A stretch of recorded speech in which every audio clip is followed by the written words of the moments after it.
Welcome to Revolution Against Evolution. I'm your host, Doug Sharp. We co-host Rich Gear here, and we have a very special guest here with us this evening, David Coleman. It's so good to have you here. It's great to be here. And we're going to talk about some fun stuff. First of all, Doug, do you want to start us in with the what we just experienced last weekend? Well, we had an amazing experience at the Creation Museum, and we were guests of Ken Ham. It was a behind-the-scenes tour of what they're doing, and we went through their design center where they make all of their exhibits. And you had quite a field day there. I did. You know, I've just recently retired from the State Museum, and I did the artwork for them for 33 years. I enjoyed every minute of it. Yeah, but when I got down there, I was salivating at all the stuff they could do, man. They were doing molds and using painting techniques and silicone rubbers and casting, and I go, boy, I could just unretire and go down there, you know. But anyway, just some of the stuff, they had some excellent talent down there. Just amazing stuff. And the people were very accessible, very warm and welcoming, and it was just a wonderful time to go down there to see all that stuff, behind the scenes tour. But the big thing we want to tell, they were opening up an exhibit this week, Doug. Yeah. And you want to tell us a little bit about that? Well, first of all, our show title today is Did God Make a Mistake? Good point. And we're talking about the abortion issue tonight, and the question, did God make a mistake when a baby was conceived out of wedlock and under certain dire circumstances? Is it right to abort this baby? And we're going to take on some of these issues and not mince our words about it, but we're able to experience the grand opening of their new exhibit at the Creation Museum called Fearfully and Wonderfully Made. And this shows the development of the embryo from conception, and they had these animated light shows where it showed the sperm fertilizing the eggs. Well, they went through the stages. I think there was there was 9 different things, and it was basically a three-dimensional structure. Mm-hmm. Give it a little thing here. And what they used was an effect called Pepper's Ghost. Okay, and that's something I've been very familiar with. It's invented by a magician back in the 1800s, and there's actually Mackinac Island has when you see the fort there, what it looked like. What it usually it's kind of a mirror, and they'll do an animation or a photograph and can superimpose it on a three-dimensional structure. And what it allowed us to see is actually sperm fertilizing the egg, and it was on three-dimensional casting. I was really enamored of how they made all their casts out of resins and all that kind of stuff. Really, very beautifully done. Rich and I were the first in line to see this behind-the-scenes introduction before they had. We were the first in line of the first in line. That's right. Because we went through there before anybody else went through there. It was like a behind the scenes. They wanted to show us the new exhibit, so we were actually the first of the first in line. It was amazing. Yes. It was amazing. The question, of course, is what happens? When does life begin? Does it begin at conception, or does it begin at the heartbeat, or when is the whole issue? And I don't think there's any issue once you see this particular exhibit that there is life begins at conception, at the fertilization. And well, the thing I loved, Doug, was they made Kim made the statement, and I imagine others have made it, I thought about for many years, the line where the abortion lobby uses, my body, my choice. Okay? Well, your choice is always going to be death, okay? So that's what it seems to be. But the point of it is it's not really your body. You may think it's unfair that you're the incubator, but it's not your body. It's a complete separate. You got 2 different zygotes where they come together for the man and the woman. It's an entirely different body. Yes, you are involved in it. You are a part of that new life, but it's not your body. It's separate. It's a separate entity. Different combination of DNA and everything. Yeah, it's amazing. So I think it's time to let our guest talk a little bit. All right. We're going to have him describe what's going on with the proposition that's on the ballot and what he thinks about it. Yeah, Michigan is facing a really tough battle here in the next month. You know, we're going to be having this Proposal 3, which is being sold by the abortion industry as we're just putting Roe v. Wade back into the law. That's all they're doing. And Roe v. Wade, of course, allowed abortions basically in the first trimester. After the first trimester, you could regulate abortions. So that's the big lie. That's the lie they're telling everybody, is that, well, we're just putting Roe v. Wade back in. This proposal goes way beyond just abortion. In fact, it's not even entitled anything about abortion. It's called the right to reproductive freedom. And then they have a laundry list of different things, from sterilization to post-birth, postpartum issues, to you name it, things that are covered under this law. And then they use the phrase lawyers love. But this list is not limited to the following, which of course means a court is going to be able to add to this list however they feel. Okay. And so it's going to be adding all kinds of things for this right to, whatever it means, right to reproductive freedom. Next, this proposal, this amendment, which would change our Constitution, says it applies to all individuals. Now, do you catch that word? Individuals, not adults. You know, individuals. Well, are children individuals? Of course they are. Yes. And so this will enshrine in our Constitution that children have a right to reproductive freedom. So the end result of that, and again, in time I won't go through all the language that's in this proposal, but you can go to our website, Great Lakes Justice Center, greatlakesjc.org. Yeah, we'll put that We up. have an issue brief that people can go and get and download. Feel free to take it. It's not copyrighted. Make as many copies as you want. Get the word out. Okay. But minor consent laws will be gone. So groups like Lambda and others, you know, who want to have relations with children, this will be permitted under this amendment in Michigan if the child consents. Okay, and what does that mean? You know, this is ridiculous. It will, since it talks about sterilization, that means the whole transgender movement and all their issues, sex change operations, hormone treatments, and all of that will be a right now for children. It also means parental knowledge and consent. There's big uproar in schools all around the country right now about schools not telling parents about what their children are doing at the schools, or hiding things from the parents. Well, it'll be enshrined in our laws then, that the schools and the government can hide things from parents. They don't have to tell them. A child could get an abortion, a sex change operation, all kinds of things under this new right to reproductive freedom, and the parents would never know. This will allow abortion at any point, right up to the moment of birth. Not just the first trimester, as they lie about it and say it's Roe v. Wade. Right up to the moment of birth. Yeah. And frankly, it's going to go. Yeah, it's going to go beyond. California, some other places already talking about. You know, after birth, you know, you can kill the kid. Well, and Michigan has a law against partial birth abortion. That law is going to be gone. That's going to be gone. And that's a barbaric procedure. You know what they do when they stab the skull, the base of the skull of the baby, and suck out the brains after almost delivering the child up to just the head being inside. Right. It's barbaric. And that will now be permitted under this new right to reproductive freedom. And I could go on. Our issue, we found 16 different things. I've only touched on maybe 6 or 7 of them here. Go to our website. You can get our issue brief. We have a fact sheet that's a 2-page shorter version. And we need to get the word out on this Proposal 3. This is an evil, evil amendment. And it needs to be opposed. People, churches, everybody has a circle of influence. Everybody knows somebody. Your friends, your coworkers, people at church, your neighbors.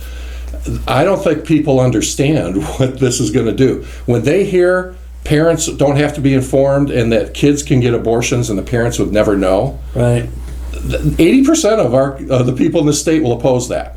When they hear about the sex change operations and all these things, they're going, abortion up to the moment of birth. 80% of the country opposes that. We have to get the word out. And so churches, pastors, everybody have to be out there fighting this and getting this word out. This is an evil proposal. Why do these people have? Why do they have so much resources to I mean, they always seem. The ACLU, Planned Parenthood, they have millions and millions of dollars. They're running ads. Now, there's a coalition in Michigan, the Michigan Right to Life, our organization, Great Lakes, Michigan Catholic Conference, Citizens for Traditional Values, Michigan Family Forum. There's a coalition that's come together, and there are going to be some ads that are going to be starting here probably within a day or so. So we've got about 3 weeks to go, 3.5 weeks. But You know, we're going to be putting the word out there. But frankly, the best way to beat this is posting to your social media, letting friends and family know, get the word out, one-on-one talking with people and letting them know. Because again, when people who are in the middle or are kind of undecided on this hear what this really does, they'll vote against it. They just have to be told. They have to be informed. So that's why I really appreciate the opportunity to be on with you guys tonight. Enjoy your program anyway in general. But I mean, I enjoy, I appreciate the chance to be here tonight to get this word out. We have to let people know to oppose this. And it's not happening just in Michigan. This is happening across the country. We have 50 states now because of the Dobbs decision, where the U.S. Supreme Court said this is going back to the states and let the people decide. Yeah. And look what just happened in Kansas recently, because they didn't really fight it appropriately. So there has to be, we have to get the word out here. Why don't you talk about that a little bit? Just what happened in Kansas? Well, what happened in Kansas is they had a vote on an abortion proposal, and unfortunately it went the abortion provider's way. The ACLU, Planned Parenthood, these groups poured millions of dollars into that campaign, and they won in Kansas. That's a warning to all of us, and we have to fight it here in Michigan. And so, you know, I mean, if there are people out there that have some resources and funds to help fund the TV ads and the blitz that's going to be coming here to get more and more out there, the better. I saw, I don't know, is Crossroads Church or something like Grace Crossroads Church did a video that they produced in their church, and it's fantastic. We put it up on our Facebook today. Coleman Legal Group for our law firm, Great Lakes Justice Center. We're putting it out on Facebook. We're trying to spread that around. It's the whole premise is they give different scenarios of what this law does, and then the person says, "Oh, I didn't know." One of the most powerful scenes in that ad, it's about a 3-minute long thing that people really need to watch this, is a nurse that comes home and is just devastated because she was forced to participate in an abortion. That's another thing that this amendment will do. Proposal 3 will force doctors and nurses to do abortions, or they will take their licenses away from them. Wow. It'll force hospitals. You're a Catholic hospital, you're a Christian hospital, you don't want to do abortions? Oh no, they're going to make you do it. Or else you're going to lose your right to function and operate. Again, I will keep saying this. This is evil. This is pure evil, and we have to fight this. Hippocratic oath, do no harm. Oh. I guess it's more the Hippocratic oath, huh? Yeah, no kidding. Now, the way they're selling it, David, is that they use all the exception. So rape, incest, and what if... to save the life of the mother. Right. Well, those situations are so rare. Yeah, exactly. It's, and the exception doesn't justify the majority of what the majority of the abortions take place. Well, this is another lie that they're propagating about this proposal. This proposal 3 is the ACLU and Planned Parenthood, Governor Whitmer are arguing, well, if a woman has an ectopic pregnancy, or a tubal pregnancy, some people refer to it as, well, then they're going to be forced to try to have that baby, kill the mother. That's a lie. I mean, under the current law in Michigan and every abortion law I've ever seen around the country, there is an exception to save the life of the mother, because now you're talking life for life and making a decision. Even back, that's an exemption that everybody agrees with. So it's an outright lie to say if you don't pass this proposal 3, women who have ectopic pregnancies are going to be forced to have the kids. A lie. That's just plain even false. back, I'm talking about the 1800s, but I think this law, 1861 or 1864. It's actually back to the 1840s. 1840s. Yeah. And even back then, there's always, if a woman was going to die. Now, many times, some of the ladies chose to give up their life and let the baby be born. So, but I'm telling, I think really something is talking to us. Women don't. Some of these women have been bought this whole lie that it's like, oh, what did Obama say a few years ago? Punish a girl with a baby. To have a child is the most biggest honor. Men can't do it. What a great. I mean, women, you are amazing that you can have a. Well, I don't want something that's wanted, but women have never been forced to be selfish and self-centered like that, and we've been spoon-fed for many years. Really, a culture of selfishness, self-aggrandizement, personal satisfaction, instant gratification, to the extent of anything that's worthwhile that goes beyond you. And I'm going, really, and we are not happier for it. I'm looking at the culture. There's more outrage in the culture today, more anger, more violence than you've ever seen. And I go, it doesn't really seem like we're really getting anywhere. And you make a good point, because remember, that baby that's inside the womb is a separate body. That is a separate human being. And from conception, science now shows it's a human being from conception. And people talk about some of the, as you said, Doug, these other exceptions are so rare, but they talk about them as if they happen all the time, like rape and incest. Well, again, awful situations. I mean, to sit here, if a young girl's been raped and then is pregnant because of it, you're going to force that child to have the baby. Those are very, very hard situations. But I, again, come at it from a biblical point of view. Life is life. Another person is another person. You don't kill somebody else because somebody did a wrong to you. And so that's the debate that goes on all the time. The biblical worldview is really important. As you say, were we fearfully and wonderfully made, as the exhibit says, were we made in the image of God from day one? Mm-hmm.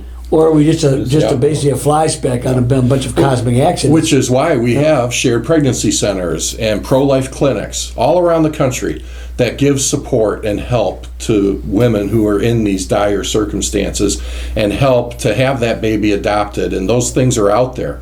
And that help is available. And it's really important for people to know that. They always say, what are you guys doing to help support the baby? There's all kinds of things out there to help. And they're out there. But Doug, what I always fascinated, we've talked about this on our show, Revolution Against Evolution. One of the biggest things they use, and this is old news now, but you have to understand the way these people operate. They start with a lie, knowing it's a lie, or maybe there's not quite known. But they used to use the embryonic recapitulation theory to get people to buy abortion. You know what I'm talking about when I say that? Mm-hmm. You basically go through the entire evolutionary cycle in the gestation. And gill slits. Gill slits. It's a joke. It's a joke. It's totally not scientific. But they use that for years, and they got people to buy that. Well, you're not really a person yet. Right. From day one, it's known you're a person.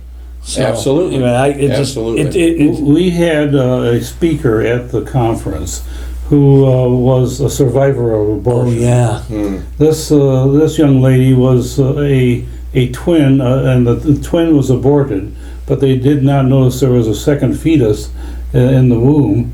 And this young lady, they were going to try to abort her too later when they found out that she was still there. And her mother was a 13-year-old kid. Yeah, that was dumb. And that was. But it was too late at that time. The laws, it was too. They couldn't do the abortion because it waited. It was a month before they. Was it a month or so before they figured it out? And so she was delivered and brought up in a Christian home, and her testimony was fabulous, interesting. But I presume that this testimony will be available on the Answers in Genesis website. There are so many examples of that sort of thing. And we have a very good friend of ours, I won't say the name, but she's a product of rape. And her mother carried her to term. She's now married. They have 4 kids. Wow. They homeschool. Wow. One of their kids is a doctor. I mean, you can go on and on about this great family. And she was the product of a rape. So, you can't sit here and just say, oh, it's my body, my choice. No, it's not. There's another child inside. And Great Lakes Justice Center, we've been in the middle of these battles. Governor Whitmer brought a lawsuit, Planned Parenthood brought a lawsuit. Oh, yeah. We've been defending some of the prosecutors that they're going after to try to stop them from enforcing the law. Oh, okay. We had oral arguments in August in Oakland County in one of the cases. The Attorney General of the state of Michigan, one of her assistants, stands up and pleads with the judge. Judge, please, you have to listen to the voices of the women in Michigan. Don't let back alley abortions be brought back. You have to listen to the women of Michigan. It's a very emotional plea. Yeah. I've said it a number of times. So when I stood up in my final argument, and I said, well, Judge, I heard my esteemed counsel and her plea to you to listen to the voices of the women. You know what? Maybe you should listen to the voices of the more than half the women in our state who oppose abortion or pro-life. Maybe listen to their voices. But let me tell you the other voices you haven't heard.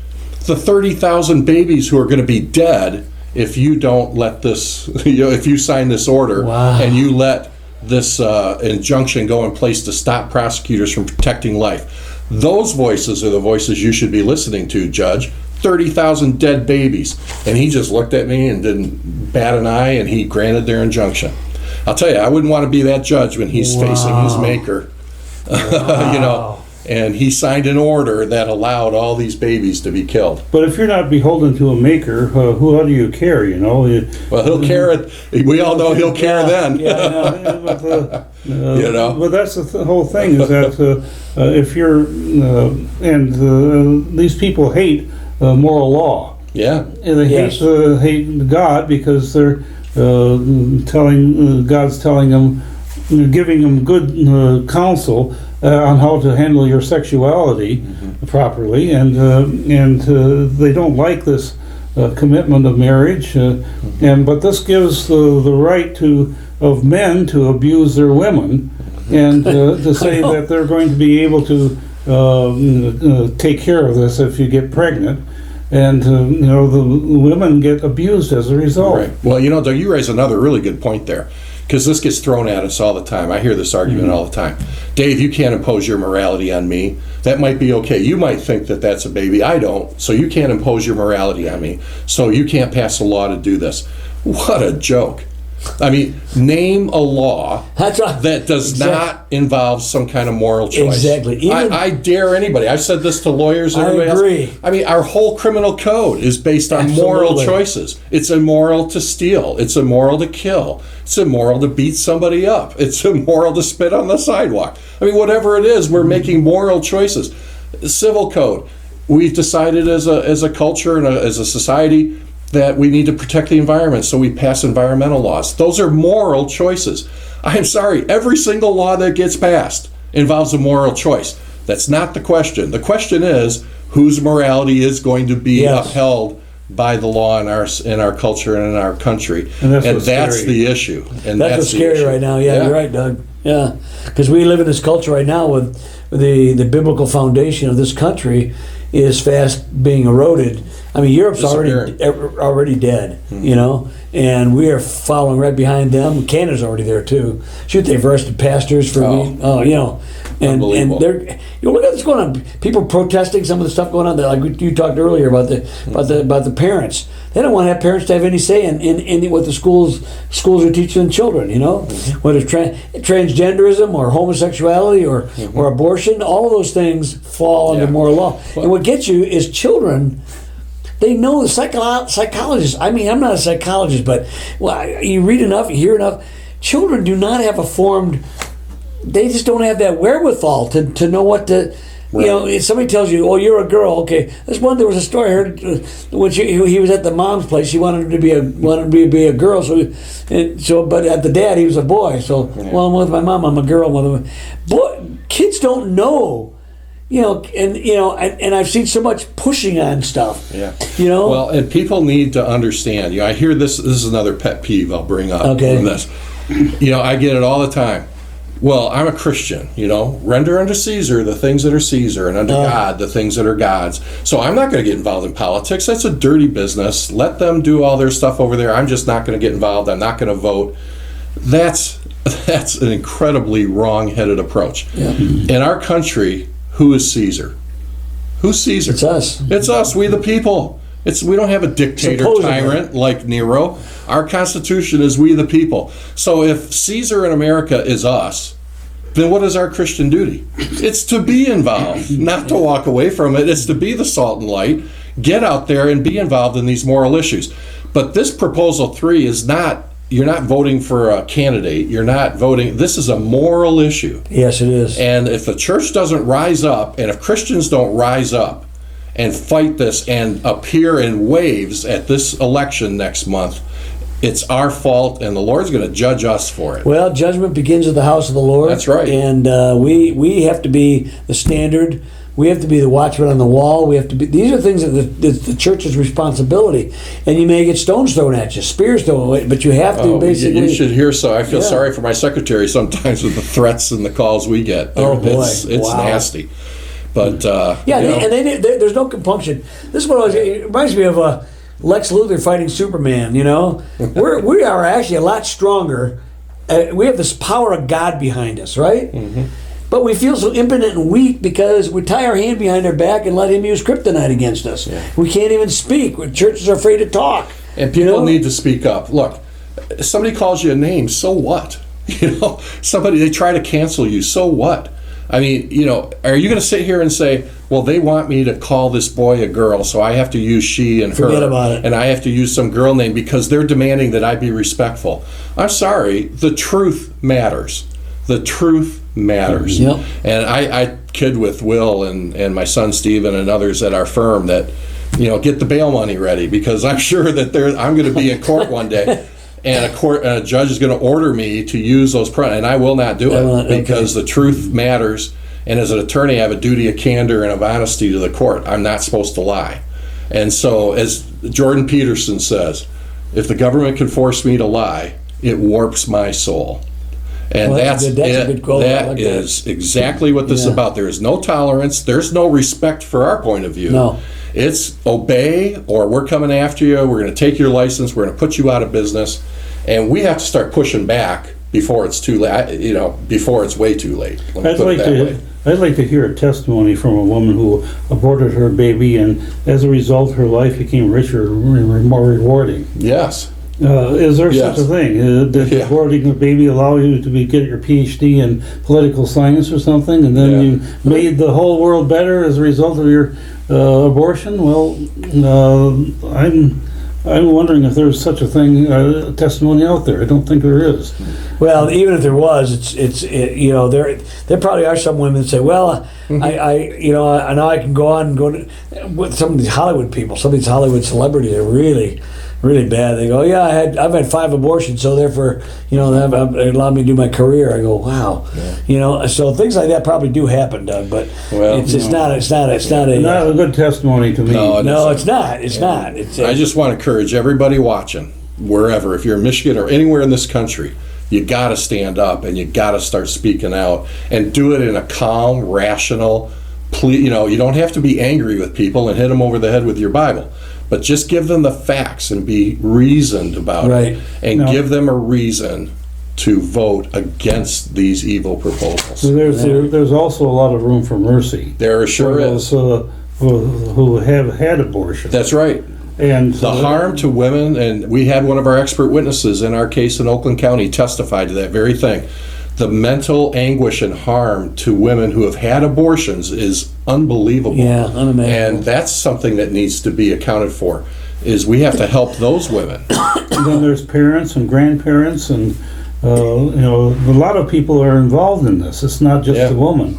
And I look at my family tree, and there's a whole tapestry of life I see before me of decisions my ancestors made that resulted in me. Well, there's all these different things that could have gone for a lot better for this human race if some of these people were allowed to live. Right. It's just kind of a mind-boggling thing to figure out. Well, Doug, we've got to wrap this up. So this has been an amazing show. Thank you for having me on. Yeah, man, thank you. Fantastic. Appreciate you, David, and what you're doing.